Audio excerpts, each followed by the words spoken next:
43 प्रश्न नंबर है बालकांड में छठा सर्ग।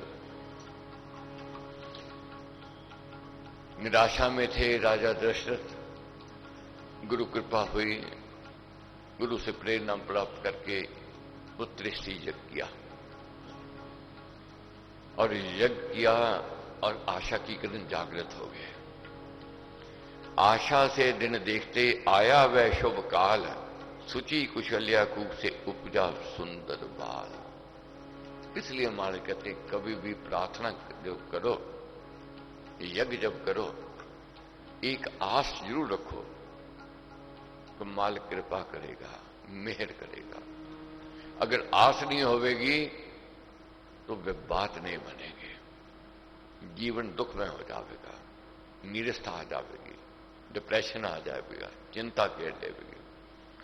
जब तक श्वास तब तक आस, जब तक श्वास चल रहे हैं आस नहीं छोड़नी है। नुकसान होवे, घाटा पड़े, अड़चने आवे, रुकावटें आवे, नित्य ये कहना है कल अच्छा आवेगा, मालिक कृपा करेगा, मेहर करेगा, मनोबल बढ़ा रहेगा। जब मन में ये सोच आ जाएगी कल और बुरा आने वाला है, पता नहीं क्या दुर्घटना घट जाएगी, क्या अनहोनी हो जाएगी, तो कल क्या होनी आज ही समझोगे, अभी से शुरू हो गए। तो इससे बचना है, डिप्रेशन से बचना है, निराशा से बचना है। तो महाराज कहते हैं कि आस बलवान है, आस शक्ति देती है, आस उत्साहित करती है, इसलिए आस को नहीं छोड़ना है। शुक्ल नवमी चैत्र की पूर्ण वर्ष का संयोग, करक लगन था उस समय शशि गुरु का संयोग। सूर्य मंगल तथा शनि शुक्र गुरु ग्रह यान, थे उत्तम वर राशि में समय सूचना बान। तो ऐसे शुभ काल में राघव जी अवतरित हुए। मंगल मूल अमंगल हारी, सब शुभ बिल से हो तनधारी। जनपद जन गण मन मुदकारी, पावन पुरुष हुए अवतारी। पावन पुरुष हुए अवतारी। तो राम जी का जन्म, कैकेयी की कुख से भरत जी का जन्म, और सुमित्रा की कुख से शत्रुघ्न जी और लक्ष्मण जी का जन्म हुआ। घर में आंगन में चाल बाल आए, परिवार गदगद हो गया, खुशियां मना रहा है, आनंदित हो रहा है, भाव विभोर हो रहा है। जब बालकाल में महाराज ने वर्णन किया है इसमें कैसे बालकांड में क्रीड़ा करते हैं, खेलते हैं, पिता माताएं कैसे मौज मनाती हैं, कैसे आनंद लेती हैं। और जब छठे वर्ष में प्रवेश किया चारों भाइयों ने, तो गुरु ने नामकरण किया, और नामकरण किया, फिर उपरीत पहनाए गए। तो इसमें ये दर्शाया, हमारे ने कहा है कि लक्ष्मण जी और राम जी की जोड़ी थी और भरत और शत्रुघ्न जी की जोड़ी, मगर चारों में प्रेम था। दिशाएं जरूर चार होती हैं मगर नभ एक है, आकाश एक है। दिशाएं चार थी मगर मन से चारों एक थे। ऐसे आंगन में बच्चे खेलते हैं, माता पिता कैसे गदगद होते हैं, प्रसन्नचित होते हैं। कहाँ सूना आंगन था, अब गुरु कृपा से उस माल की रहमत हुई, चार बाल खिलखिला रहे हैं, खेल रहे हैं। बहुत उत्तम भाव से इसका आनंद लेना है। राघव जी के जन्म की प्रकट की आप सबको बहुत बहुत बधाई हो।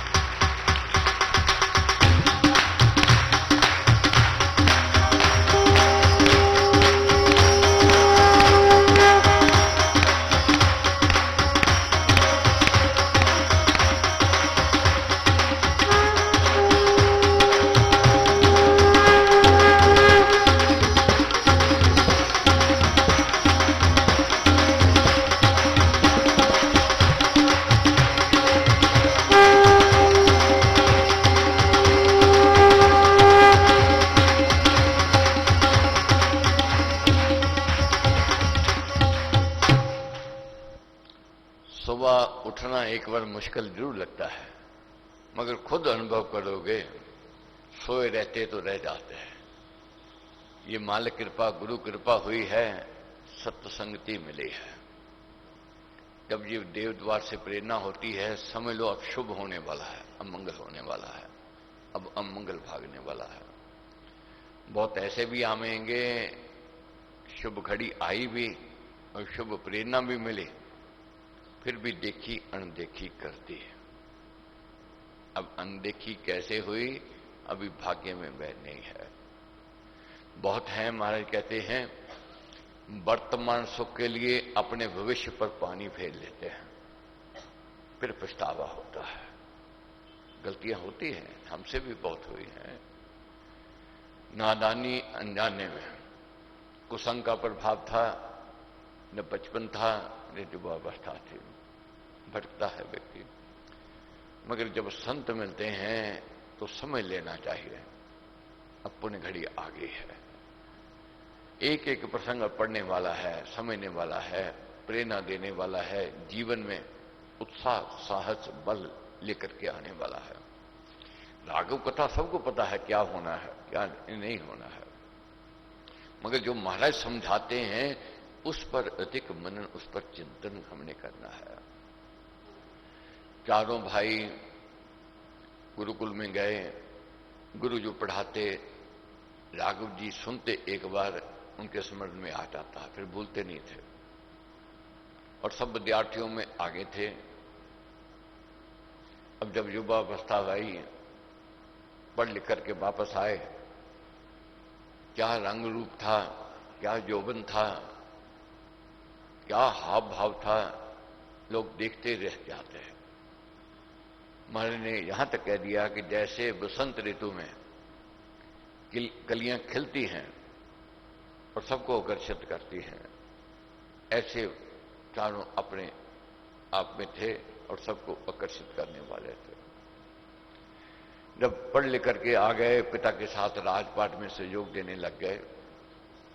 जैसे हर पिता की ड्यूटी है, कर्तव्य है, आगे बच्चों के लिए बड़ की सोच होती है। अब सोच हो गई कि चारों के लिए कोई अच्छा घर घराना मिल जाए ताकि इनका विवाह कर दिया जाए। राज दरबार सजा हुआ था, मंत्रीगण के सदस्य बैठे थे, विचार गोष्ठी हो रही थी। इतने में राजा दशरथ ने अपने मन की बात कही, कोई उत्तम घराना देखो ताकि मैं इनके विवाह करूं। ये सोच विचार चल रही था कि द्वारपाल ने आकर के सूचना दी कि महाराज विश्वामित्र जी आए हैं, मिलना चाहते हैं। राजा दशरथ हैरान हो गए, इतने बड़े संत महापुरुष आने का कोई समाचार नहीं था, एकाएक कैसे आ गए, ये सोच ही चल रही थी। तो महाराज क्या लिखते हैं समझना है। उत्तम कुल घर वंश विचारो, विवाह संबंध शुभ निर्धारो, देख कर्म गुण करिए नाता, धन जन बंधु पिता जय माता। परामर्श हो रहा था अभी ही, द्वारपाल की विनय तभी ही, भूप ऋषि जन के रखवाले, भूप ऋषि जन के रखवाले, द्वार पर विश्वामित्र पधारे। द्वार पर विश्वामित्र आए हैं। तो महाराज क्या कहते हैं, बात बड़ी जब होने आती, ये समझनी है बात, बात बड़ी जब होने आती, विधि विचित्र सेम मिल जाती। विधि सेम अपने आप संजोग बनाती है। विश्वामित्र जी का आना अब समझना है, जानना है। सोच विवाह की चल रही थी। कभी किसी ने सोचा नहीं था कि राजा जनक के साथ परिवार का नाता जुड़ेगा। सीता रानी घर की वधू बनेगी, कोई सोच नहीं थी। अब विधि बन रही है, मालिक करता है। बहुत बार हम सोचते रहते हैं कहां रिश्ता जोड़े, कहां करेंगे, और बहुत बार ऐसा भी देखा है रिश्ता जोड़ देते हैं वो टूट जाता है। उस समय दुखी होते हैं कि टूट गया, मगर जब उससे अच्छी जगह मिलकर रिश्ता जुड़ता है तो सोचते क्या कहते हैं, पहले गलती कर रहे थे। बहुत बार ऐसा होता है काम धंधा करते हैं, छूट जाता है, रोते हैं, हाय धंधा चौपट हो गया, हाथ से निकल गया। मगर देखते ही देखते ऐसी कृपा होती है, समय बदलता है और पहले से ज्यादा अच्छा हो जाता है। फिर याद करते हैं नहीं नहीं हम गलत थे, मालिक ठीक था। अब मालिक कैसे देता है, कभी छीन के देता है, कभी दुख दे के देता है, कभी रुला के देता है, कभी हंसा के देता है। अब मालिक जानता है। अब राजा दशरथ को रुला रहा है कौन? अपने विचार। मगर भाग्य तो उदय होने वाला है, मगर राजा दशरथ नहीं जानते हैं, नहीं सोच है, इतनी दूर तक सोच नहीं। यही समझना है, हमारी सोच सीमित है, मगर मालिक की सोच असीमित है। मालिक क्या चाहता है? अब जब आए आओ भगत की, हाथ जोड़ बोला वैज्ञानी, धन्य घड़ी मैंने ये माने। राजा दशरथ ने हाथ जोड़ करके विनय भाव से नम्रता के साथ कहा, बड़े पुण्य की बात है आप आए हो। संतों का आना जो पुण्य का चिन्ह कहा गया है, अच्छे शुभ की घड़ी का पहचान कही गई है। मंगल रूप मुने तब आना, सुधा पान है दर्शन पाना। मंगल रूप मुने तब आना, यही समझना है, जानना है। संत जब आते हैं, संत कृपा जब होती है, संत जो कहते हैं, जब उनका कथन हम नहीं मानते हैं, अंत बाद में पछतावा होता है। और जो कथन मान लेता है वह खुशहाली और प्रसन्नता की ओर जाता है। अब राजा दशरथ ने आओ भगत की मान सम्मान दिया, पूछा महाराज कैसे आना हुआ? तो विश्वामित्र जी कहने लगे मैं काम से आया हूं। अब क्या कहते हैं राजा दशरथ? आपके कहने में देर हो सकती है, मेरे मानने में देर नहीं होगी। बिना विचारे कह दिया, आपके कहने में देर है, मेरे मानने में देर नहीं होगी। वचन दे दिया। क्या हुआ? आए हो, जो हुक्म है, जो सेवा है, जो कहो मैं करूंगा। अब जब कह दी बात तो विश्वामित्र जी क्या कहने लगे? मैं राम को लेने आया हूं। सुन हो गए, राम को लेने आए हो? चिंता ने घेर लिया। क्यों लेने आए हो? विश्वामित्र जी कहने लगे मैंने सिद्ध आश्रम में यज्ञ करना है, और असुर जो हैं यज्ञ को दूषित कर देते हैं, बिगड़ डालते हैं, अमंगल हो जाता है। और मैं चाहता हूं कि मैं यज्ञ करूं और राम पहरा दे में और यज्ञ की रक्षा करें, इसलिए मैं राम को ले जाना चाहता हूं। इतनी बात सुनते राजा दशरथ मूर्छित हो गए, घबरा गए। क्यों घबरा गए? क्योंकि राम उनके प्राण थे, राम के बिना रह नहीं सकते। इतनी मन्नतें मांग करके उस मालिक से देव द्वार से कृपा हुई थी। अब ये विश्वामित्र जी गुरु कह रहे हैं मैं राम को ले जाना चाहता हूं। और किस लिए लेना जाना चाहता हूं? असुरों से जो भिड़ सकते हैं। अब राजा दशरथ क्या सोच रहे हैं? मेरा बाल तो कोमल है, असुरों से कैसे भिड़ेगा, कैसे मुकाबला होगा? मूर्छा ने घेर लिया, मूर्छित हो गए। अब सचेत हुए। मुनि वचन सुन नृप घबराया, हो मन मूर्छित कंपित काया। बोला बात सुनो मुनि ज्ञानी। क्या कहने लगे? सुनो मुनि ज्ञानी, मेरी बात सुन लो। राम बिना मांगो मन मानी। राम के बिना जो चाहो ले जाओ, कोई इनकार नहीं है। रथ चाहिए, हाथी चाहिए, घोड़े चाहिए, शस्त्र चाहिए, सैनिक चाहिए, जो चाहिए आप ले जाओ।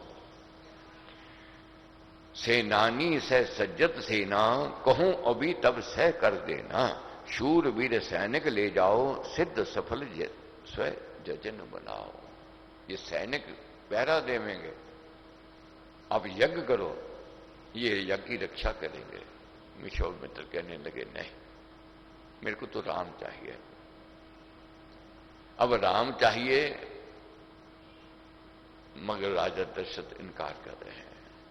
तब फिर याद कराई विश्वामित्र जी ने कि हे राजन, रघुकुल रीत सदा चली आई, प्राण जाए पर वचन न जाए।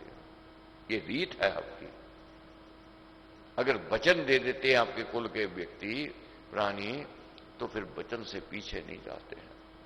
मगर आप वचन से पीछे हट रहे हो। मगर वचन से पीछे हट रहे हैं, पुत्र मोह था, पुत्र प्यार था, उसका वियोग सहन नहीं कर सकते थे राजा दशरथ।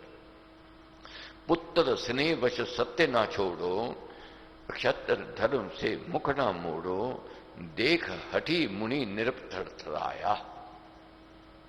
मुनि का हट देख करके राजा थरथराने लग गए। सुत स्नेह से अचेत गिराया। क्या कहने लगे, प्राण बिना ज्यों जिए ना प्राणी, सूखे कमल बिना ज्यों पानी, ऐसे राम बिना सब मेरी, सूखे काया किए ना देरी। प्राण के बिना ये देह शरीर नहीं चल सकता, पानी के बिना कमल नहीं खिल सकता है, राम के बिना मैं जीवित नहीं रह सकता हूं, ये कहने लगे राजा दशरथ। बहुत बात कही। अब विश्वामित्र जी क्या कहते हैं, कर्म अधम है कायर होना। हे राजा, ये कायर जो व्यक्ति है अपने कर्म से अधम हो रहा है। कायरता शोभा नहीं देती है। भय से सत्य वचन को खोना, भय के कारण सत्य से पीछे हटना, ये रघुकुल की रीत नहीं है। जो कहा सत्य करना होगा, जो आपने कहा है वही आपको सत्य करना होगा, ना तो यहां मम धरना होगा, नहीं तो मैं यहां धरना दूंगा। अब राजा दशरथ इस गहराई में नहीं गए। ठीक है, मुनि धरना दे देंगे, क्या बात बनने वाली है। मगर गुरु विशेष जी जानते थे कि संत का धरना अमंगल है, संत का रूठना अमंगल है। अब गुरु विशेष जी आगे आए। गुरु विशेष जी ने कहा राजा दशरथ से, हट छोड़ो, पुत्र मोह छोड़ो, नहीं तो अमंगल हो जाएगा। संत का धरना अमंगल है। कहीं मंगल के दिन दिखाई दिए हैं, अब शुभ घड़ी आई है, यही शुभ घड़ी कहीं अमंगल में ना बदल जावे। समझाया, मुनि का राघव लेने आना है तो विधि की बात बनाना, राघव राज सबल तम दिखे, वीर मिले ना उनके शरीक है। मुनि का राघव का लेने आना एक विधि की बात है, जो समझ लो, देव द्वार की कृपा की बात है। क्या समझाया, क्या कहा, अगर ये आए हैं लेने के लिए मुनि को, ये समझ ले तेरे कुल और तेरे वंश को मान सम्मान देने के लिए आए हैं। विश्वामित्र जी खुद सक्षम हैं, इतनी उनके अंदर ताकत है। ये क्यों आए हैं, तेरे वंश को मान देने के लिए, सम्मान देने के लिए आए हैं।